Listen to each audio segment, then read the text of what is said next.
boys and girls of all ages. It's Granny Do here and Annie Do here. And we thought we'd talk about trust today, didn't we, Annie? Because we're having a hard time teaching Annie about trust. So when she doesn't trust people, she growls and she barks.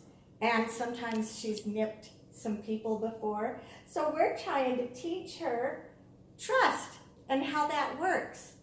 So is it okay if I put you down now, Annie, so I can teach the boys and girls about trust? Okay, good girl. So a friend taught me a lesson about trust a while back, about 4 years ago. And I thought it was great and decided to share it with you because some of us children have not learned the lesson of trust yet. And so this is how he taught one of my kids about trust, and I thought it was kind of a cool lesson. So he was telling her that trust is like a thermometer. So I'm going to call this the thermometer of trust. And he told her that when a mom and dad do something for her, that it helps to internalize what they're trying to teach you, and that you learn to trust them. That's a funny word, trust. You learn to trust them because they keep repeating good things, and you can start to learn that what they tell you they're going to do, they'll actually do. And that's what trust really is. And so what we're trying to think about here today about learning trust and teaching trust to Annie is that each time, I want to tell you about the mercury in the bottom of this thermometer. It's like a soft metal that will rise up as heat. Like if you stick this candy thermometer in some syrup, and I do this every year for Christmas. I stick this candy thermometer down in the syrup, and the red line will slowly go up till it reaches the temperature that it needs to be for my candy to turn out right. I always make divinity every year for Christmas, and it's lots of fun. But without the thermometer, it would never turn out. And so the thermometer will rise to the right temperature. You take the candy off the stove or it'll ruin it. But in the thermometer of trust, what we're trying to do is learn by doing good things over and over and over again. That will bring the trust line up and up and up and up until finally mom and dad can trust you. What happens if a child decides to steal something? Then there's no trust. It stays down here. But let's talk about stealing and learning how to trust through that. So let's say the child stole something and mom and dad talked to them about, I want to do this thermometer of trust with you.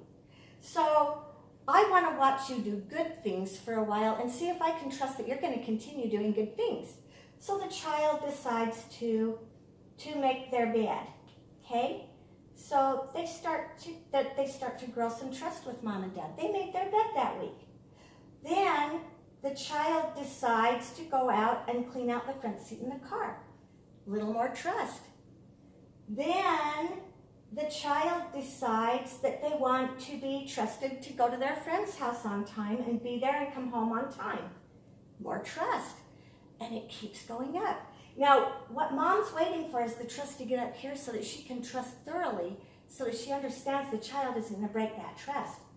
So let's say this child has built the trust all the way up to here, and guess what?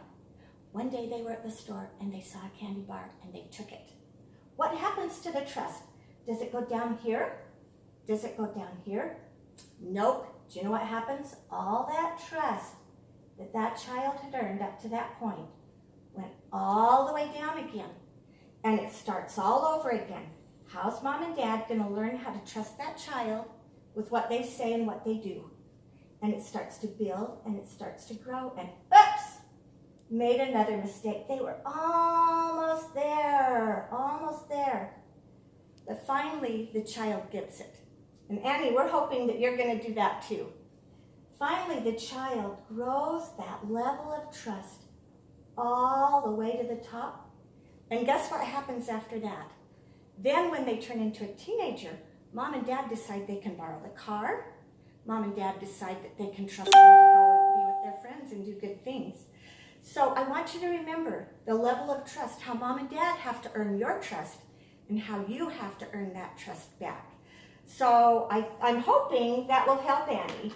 learn how to grow trust and how to be better. So if she stops growling and she stops trying to nip at people, we will trust her to be off the leash quite a bit more.